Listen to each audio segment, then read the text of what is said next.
This next session, we're going to be talking a little bit about data.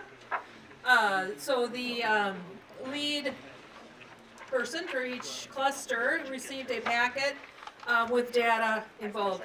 Also, in the email that was sent to you to watch the video, there were a few handouts, and I do not have those here again today, but we had kind of the purpose for the Diocesan Planning for mission with that.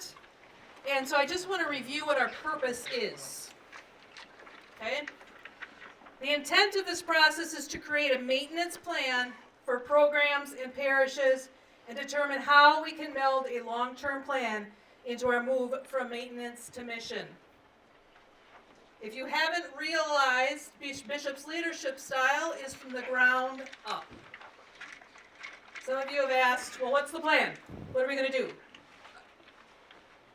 We don't have that yet. We're in the process of creating that. And we're going to create that through conversations at the parish level, at the deanery level, and at the diocesan level. Bishop does not lead by telling you, you have to do this. As Father Ritchie said, we have quite the variety of parishes across our diocese. So we're going to listen. We're going to hear what are the needs. Okay? So I just want to go on that purpose, and this is taken from the book, Apostolic, Christendom to Apostolic, whatever that one is. Anyway, in our apostolic moment, we have the peculiar problem of having inherited all of the institutions and expectations of a late Christendom culture. So we have the unique challenge of maintaining the aspects of Christendom mode that still make sense, while also making the vital turn toward the apostolic focuses. Under the scenario when a Christendom way of ordering church life and institutions proves ever less viable, available resources diminish and are spread ever more thinly, until at a certain point, massive institutional collapse ensues. Instead, without simply abandoning the existing institutional structure, the need is for significant conversions, especially among the young. There's probably no easy calculus for determining when a given institution or an initiative is worth salvaging and when it needs to be let go or pared down and resources given elsewhere. It is a matter of continual prudential examination of the overall apostolic situation. Okay. This is a process. We're all moving together in the same direction for heaven. How we get there may look different in different locations. Also in that email for the video, you received what is in the packets that the leader from the clusters has, is the diocesan snapshot. And then we also gave you the maps that show the priests and also the sacramental trend line. Those were all in the email that was sent to you. So what you have in the packets for your clusters is data. And what Dan and I are going to talk about is where that data came from. I know that all of you could probably look at your data and find some points of error that are in your data, and that is fine. But it's not the specific number that's in the data that's our concern. Our concern is the overall trend. What's the big picture? What is happening? Bishop, as you've been told, has had a planning committee running alongside the maintenance to mission for the last 2.5 years. The individuals that are part of that, Father Andrew Ritchie, Dan Blank, Chris Newkirk, Father John Garretts, Father Jerry Harris, Steve Tarnowski, and Chris Hurtubise, and myself. Will that group change? Maybe, maybe not. But we've been working for 2.5 years just to look at what is going on. All of our discussions led to that development of the Maintenance to Mission Initiative, and the start of Christopher's office. As Father Andrew said, we have strategic steps that we're thinking through. Do we know what's going to happen 6 months down the line? We have an inkling, but we don't have a direct path because we're listening, we're hearing what's going on. One of the things to look at when we looked at the data that we were going to analyze, or just kind of get a picture from, is what makes a vibrant parish. And that was kind of all out there. We have all kinds of subjective information of what makes a vibrant parish. But we knew we needed some objectives. And so we did look at different diocesan plans out there. We looked at the Diocese of Duluth. We looked at Lansing, Davenport, different dioceses, so trying to find some that are similar to ours, which is, we're unique. You know, what did they look at? How did they make decisions? We also read numerous articles. They're here. We also looked at numerous books. Okay, so we've got this wide range of ideas of what might be a vibrant parish. Then we also decided to say, well, what do we have access to? What data do we have? So we looked at what data we have. We have an SAQ that comes out every year. Okay, that'll be coming out soon. Right? We get our data from the SAQ. We get our data from the CSA family units, so the information you give to Steve. We have the finance department. We have access to all those financial records. We also have Catholic Mutual that does our inspections and checkups on our facilities. So we looked at all that data that we have. Then we decided what are those 10 factors that we can pull from the data that we have. And that's where we came up with the 10 factors. From all of those studies of the different programs, the different articles, books, and the data that we have. So we came up with the factors of facilities. How is our facility? So we asked Catholic Mutual to rank our facilities. Percent of seating. Every year in the SAQ, we ask you, how many people can you sit in your church? What you told us is what we used, okay? And the number of masses that you offer. The CSA giving per family. The profit and loss over time. On that one the profit and loss chart, that's called a waterfall chart. I'm going to tell you the ABCs of reading that. The waterfall chart is actually simpler to read than you think. Basically, it says, if this year we started with $0 and we raised 100, right? But we spent 90. Next year we're starting with $10. We raise 100, we now have 110. We spend 100, we start with $10. You got a pretty good budget going if you're going $10 every year, right? That's how that waterfall chart reads. And if you have a finance person on your finance council, they will be able to read that because an accountant just goes, yep, this is what it says. We also have the non-restricted balance over time chart, as well as then that's the data that's showing you, what is the stability of that kind of bricks and mortar. Then we have that parish activity. Youth formation and sacraments, adult sacraments, those are self-explanatory. Family units, that's registered parishioners, and I'm going to talk a little bit later about that number. Percent of your average attendance, and then your number of parish activities. And I'll talk a little bit more about that in a bit as well.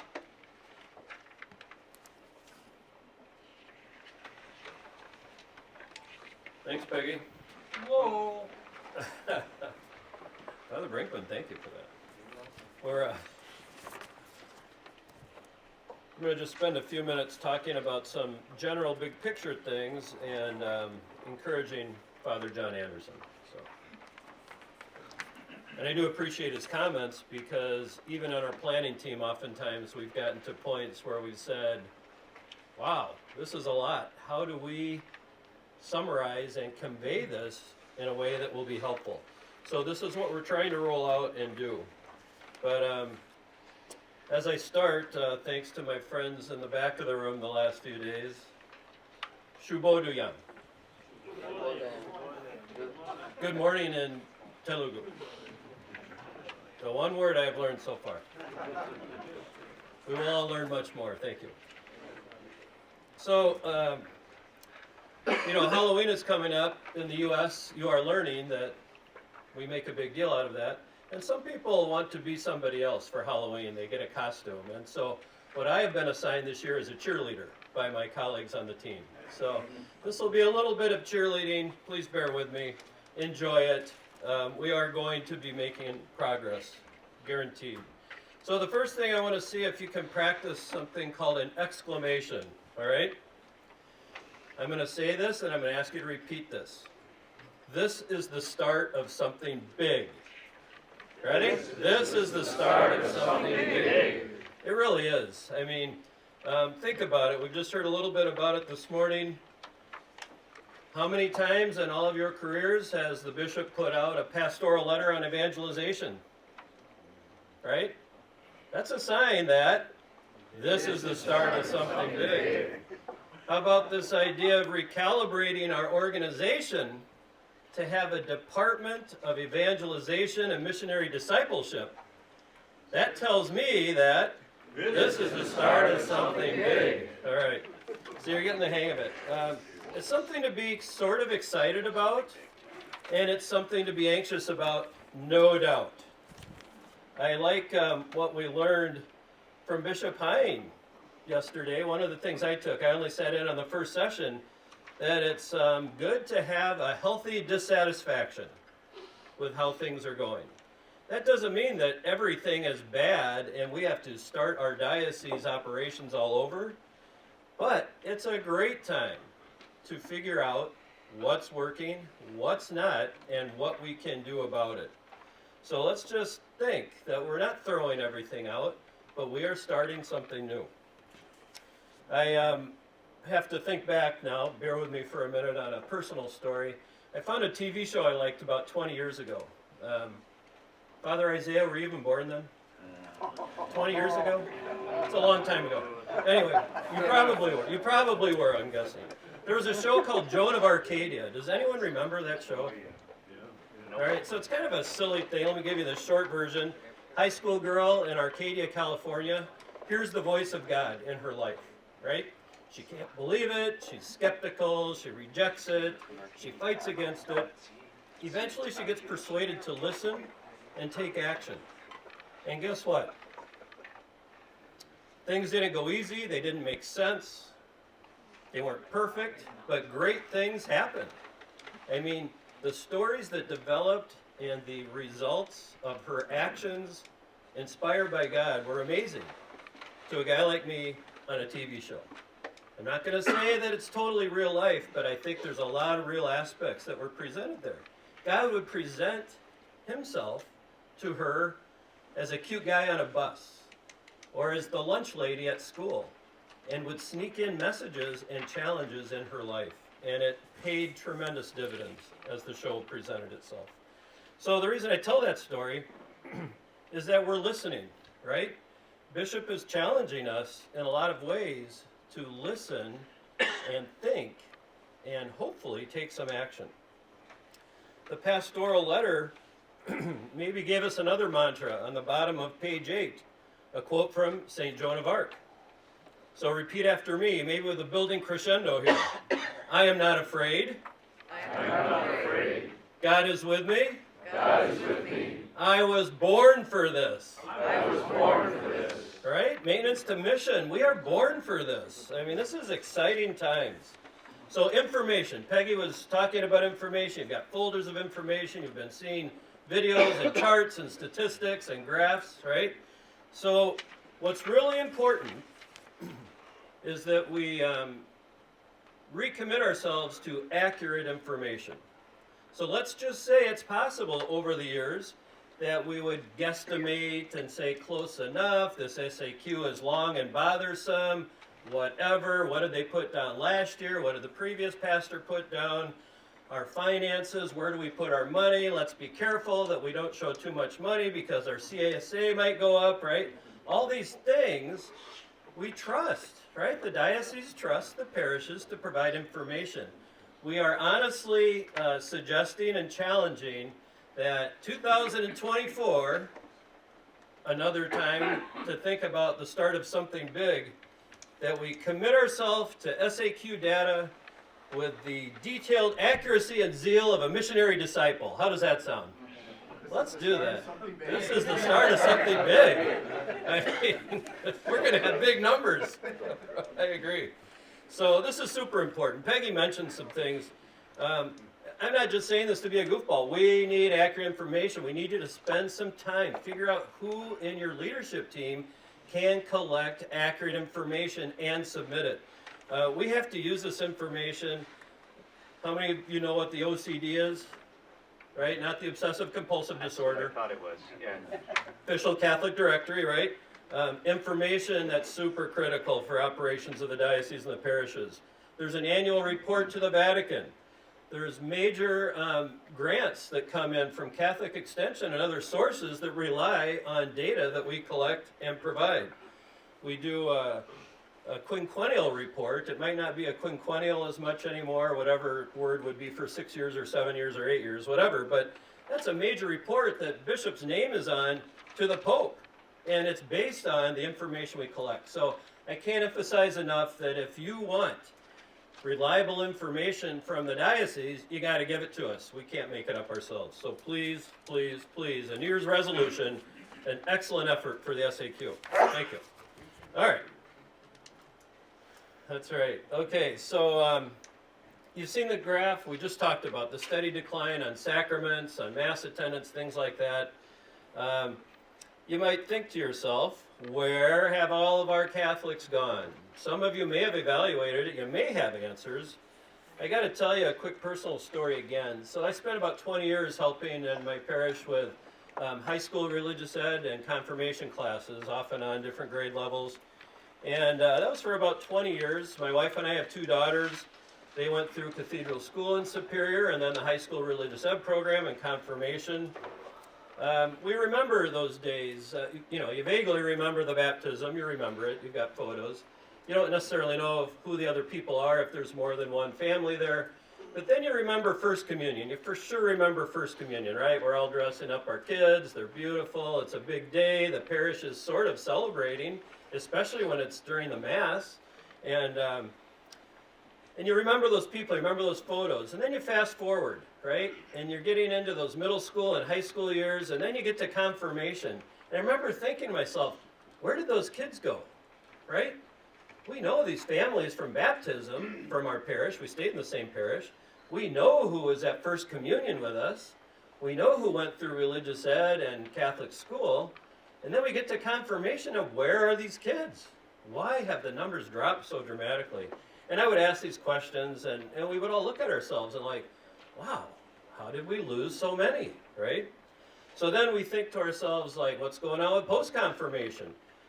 Some places have great stuff going on, especially now. Things have developed over the years, but it's really important for us to start not just grumbling and whining and complaining and wondering, but let's take action, right? Father Dan Tracy, can I get an amen? Let's take action. Can I get a Go Cyclones? Let's get a Go Cyclones. Thank you. Okay. We went to the same college, so we're especially bonded here. Anyway, so we've got to thank God for all the seed planting that's been going on over the years. Now, let's go back decades, right? Who remembers the Renew program? Raise your hand. All right? So Renew was home-based, small groups, faith sharing, casual snacks and beverages. That's how I met Father John Garretts, right? He was a tiny little new associate pastor at Cathedral and decided to get in trouble with the bishop by jumping out of an airplane with my wife. Who knew? Who knew what the Renew program would develop there? So who remembers the tech program, Teens Encounter Christ? All right, a lot of us met there. I met a lot of the priests here, a lot of the deacons, a lot of great people over the years. Weekend retreats, faith forming, mostly for teens, but adults joined in. It was a great mixture. Koinonia, raise your hand. Curcio, raise your hand. Marriage Encounter, raise your hand, right? We planted seeds of evangelization for decades in this diocese. This is not something totally new, but this is a big deal what we're embarking on. Let's talk about our wildly successful run of youth-related offerings. So we've got parish religious ed programs, great support and services from the diocese to parishes. How it plays out, is different all across the diocese. Some areas have very few families with young children. Some are full of them. And so we've got that whole range. But think of the other things that have developed. Totus Tuus. Remember when we had one team and then two teams? Now we have 3 Totus Tuus teams. That's amazing evangelization for our youth and families. How about Extreme Faith Camp? Remember when that started? 1 week, then 2 weeks, then 3 weeks, now 4 weeks. That's amazing evangelization and seed planting. How about High School Discipleship Weekend? Now it's High School Discipleship Weekends, 2 weekends in different parts of the diocese. Think of some of the adult faith formation that's going on. I've heard of Alpha and Christ Life, and I'm sure there's many other examples out there. So we are doing pre-evangelization and evangelization.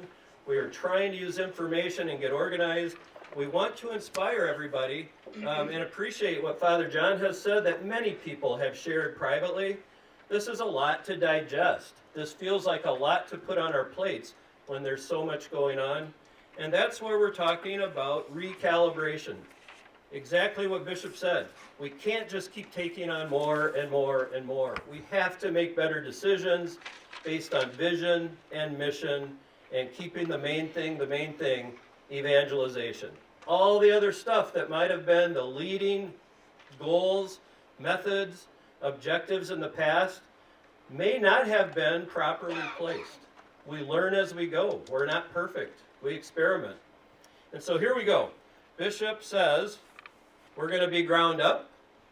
We're going to figure this out, right? I am not going to direct you specifically. I felt challenged, and I'll have to say a little bit almost attacked when Bishop Hines said, do you think the apostles sat around for 10 years with a planning committee? Are you kidding me? They felt called, and they went out and did it. Well, let's not do apples to oranges here. They were in the presence of Jesus giving them the Great Commission in their face, right? We've got 2,000 years that have passed. We've got ways of using our free will and interpreting things, but we are starting something big now, and it's exciting. It makes me anxious. It makes many people anxious. We can figure this out, and that's a we. Again, Bishop says ground up. We're going to spend some time now after laying out these statistics and facts. We're going to listen. We're going to do what Bishop has asked us to do in the video last week. So here was the challenge, right? We're not going to tell you what to do. We're not going to tell you what your goals should be. We're going to give you ideas and suggestions. The planning team's been working hard at this, and we acknowledge we don't have all the answers. But here's what Bishop's pastoral letter said. Repeat after me. Study. Study. Pray. Pray. Talk. Talk. Dream. Dream. Plan. Plan. Right? You've got your snapshot reports. It's the collected information that you've given us over the years. You can now study and ask yourself, where are we at this point in time? Where are we? The information should help answer that question. Ask yourselves, where are we going with your parish, with your people, with the ones that you trust, that you know have the heart of the parish and the church in mind? Pray with them, talk with them, dream with them, plan with them. We're not afraid. God is with us. We're born for this. Thank you for your efforts. I'm excited to work with you on all of this stuff. Here's Peggy.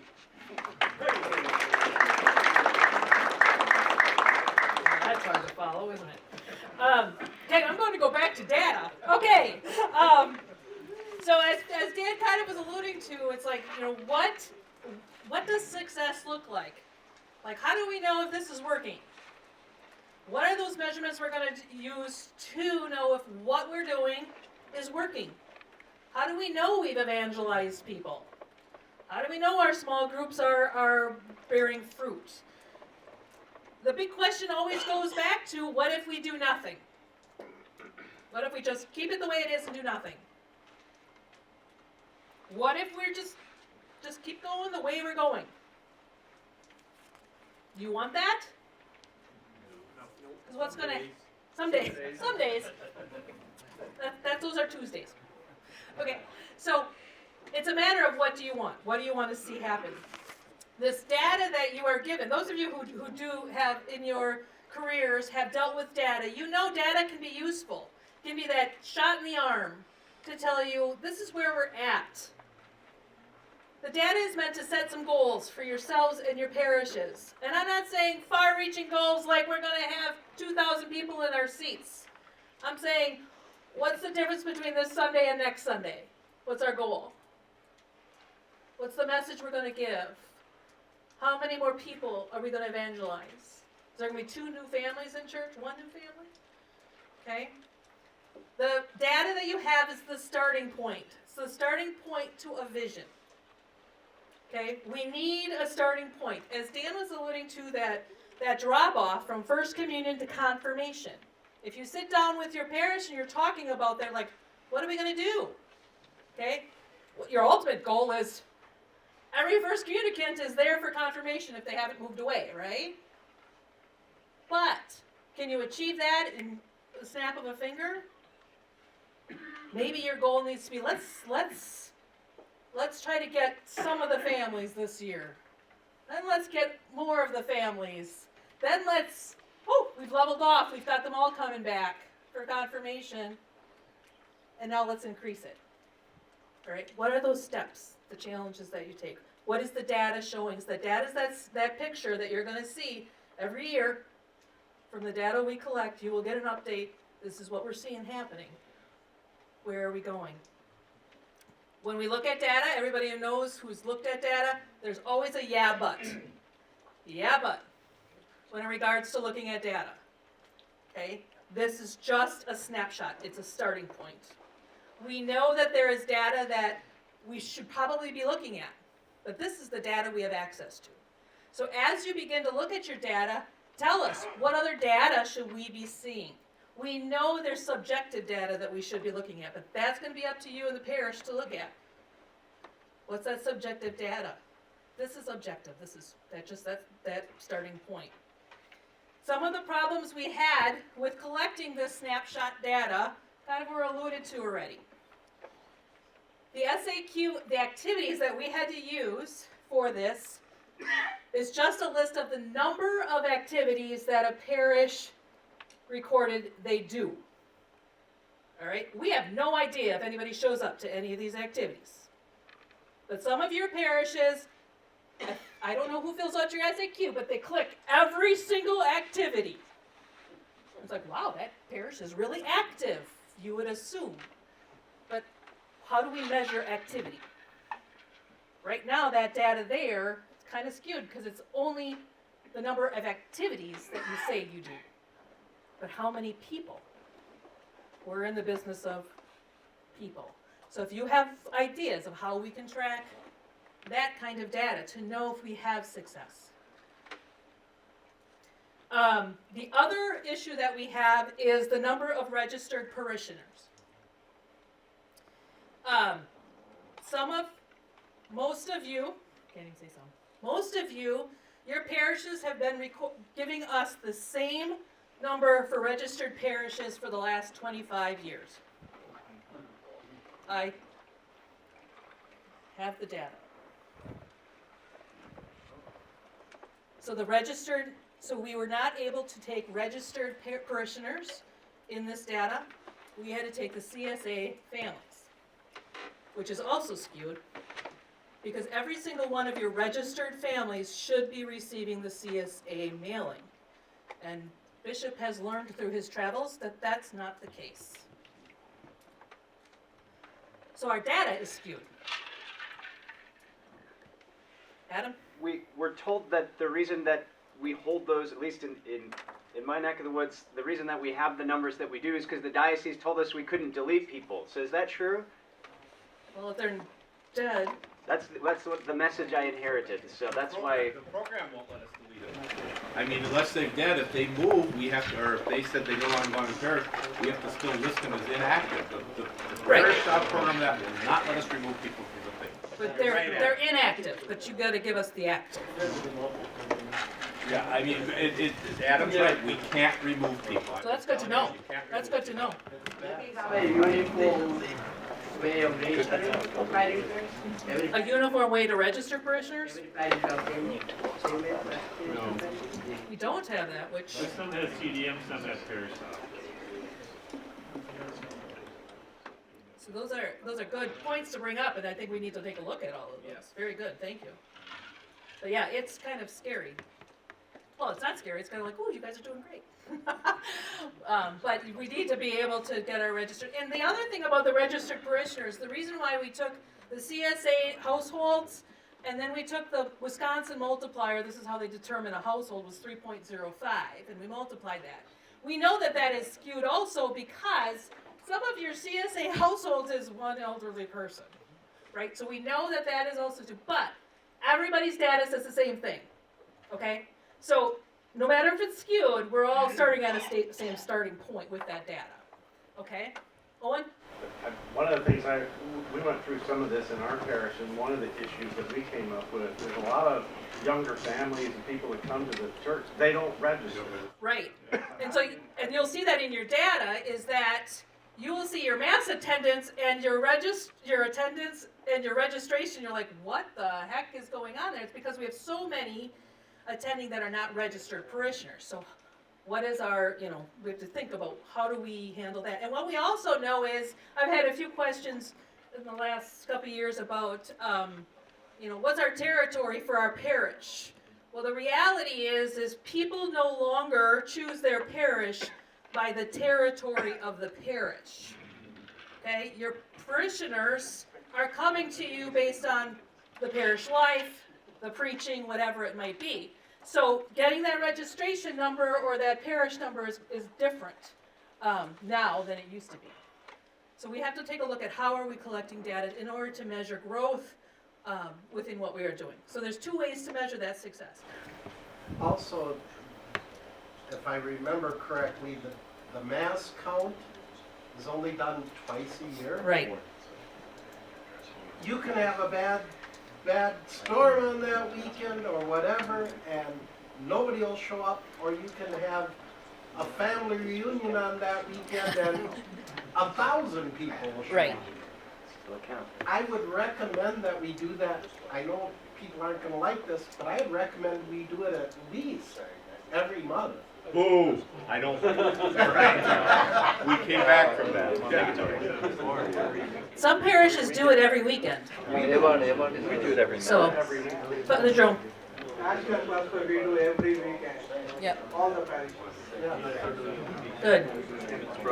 David? And yeah, I guess I would just say, I think it's important in a lot of these things, there's a difference between asking the diocese to require something and the information that would be on us to collect for our use. So I decided once I got to originally Hayward and Cable, and then now one with Reserve, Stone Lake, and New Post, because of the fluctuations of people coming in, a couple times a year is not helpful. And if someone tells me, oh, there used to be a lot more people here, well, that's great, but maybe that means that 5 of your friends are dead, and you think there used to be a lot more people there, but maybe there aren't. And so I have ushers count at every single mass, and we have a full spreadsheet, which isn't required for the diocese, but is helpful for us in our planning. So I think with a lot of this, a sense I'm already feeling is, well, why doesn't the diocese require this to make me do this, or why can't the diocese provide these resources? I think there's a lot of things that we can and ought to be able to do for ourselves and to network amongst ourselves, because the diocese isn't making the decisions for us. It's saying, here's things we want you to pay attention to, Right. and that we have the authority in our parishes to keep that kind of data and create that for our own use and discussion. Great. And so going with that, so as we know, this is a snapshot, a shot in time. It's actually a few months old already. Actually, I started it a year ago, so takes a long time to do that data. So we are planning to update that data yearly, but as you are working in your parishes and you're saying, you know what, this kind of data would be better for us to collect to see, moving forward.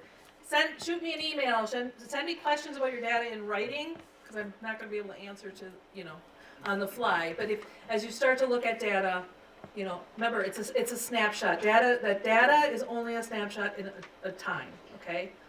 But we can use it to measure growth. How are we moving forward? How many people are we reaching? Okay? Peggy, one thing that needs to be noted though, if you start asking for different data, we're still gonna be asking for the same data Right. because what we're asking for is what we need as a diocese Right. for the forms and reports that we Right. have to make. So we're pretty much gonna try to stick to our data that we're giving you now, so each year you'll get an update of it. The only one that really might shift quite a bit is gonna be the activities. We're trying to figure out how to measure that a little bit better, but right now we'll use what we have. Any other questions on that? Yes, Owen? So if you're just gonna ask for mass attendance twice a year, it would probably be prudent for the parishes to provide means or, continue to collect the data. You just can't take one particular Sunday twice a year and think that's gonna represent what's going on. Mm-hmm. So in order for you, the information that we would give you would be useful. Okay. Yep, Father. On the registration piece, back at St. Peter's in Eagle River, because you have such a seasonal flux, I think a lot of people didn't realize that they could register as a part-time in the parish. We actually had, at one point, we were having a couple get up there before masses, and as a summer couple encouraged their other seasonal people to register with the parish and for the benefit of the parish and themselves too. And we had to consciously do that to get people to realize, oh, I guess because I live in Florida most of the year or something, or where another place was, or down in Milwaukee. But if they're That's a good point. seasonal residents in Eagle River, why not? Great, awesome. To piggyback on that, at St. Peter's, we asked the question, who's here? So 4 times a year, we did what we called a chip-in program. We got colored poker chips. Oh, yeah. We put them in bowls, and we labeled each colored chip a different category. Unregistered, registered part-time, registered full-time. We had like 5 categories.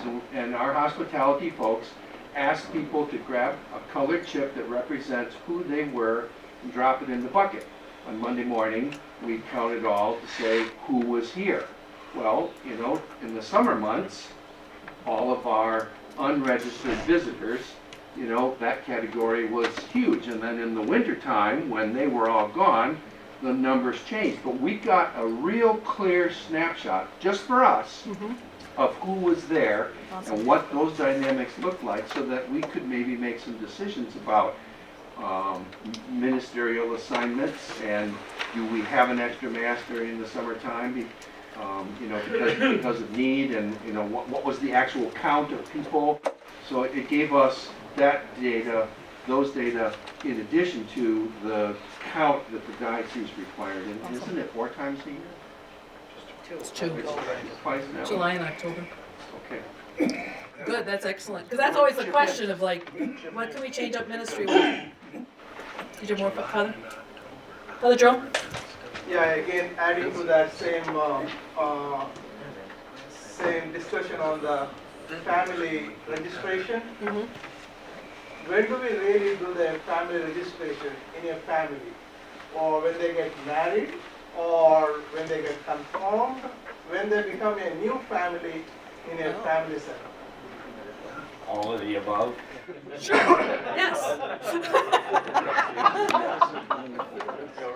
Seriously, anytime somebody presents themselves that is going to be a new unit, the registration should take place. Anytime that we can, because we know there's a lot of people that aren't registering. Somebody comes for a baptism, you want to register them, because if they're not, there's a problem with the validity of the baptism, quite frankly.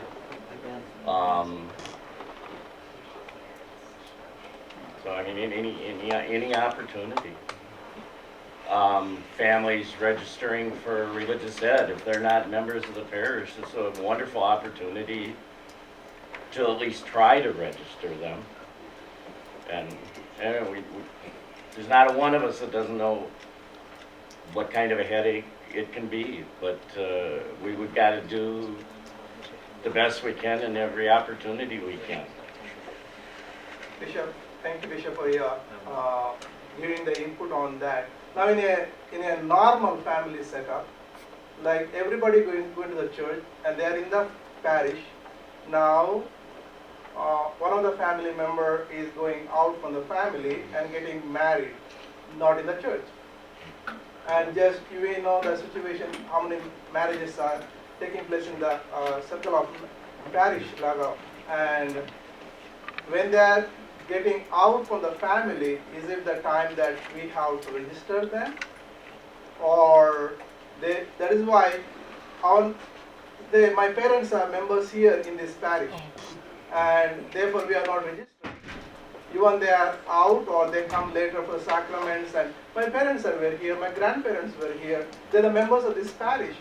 But yeah, we just give them opportunity to register them.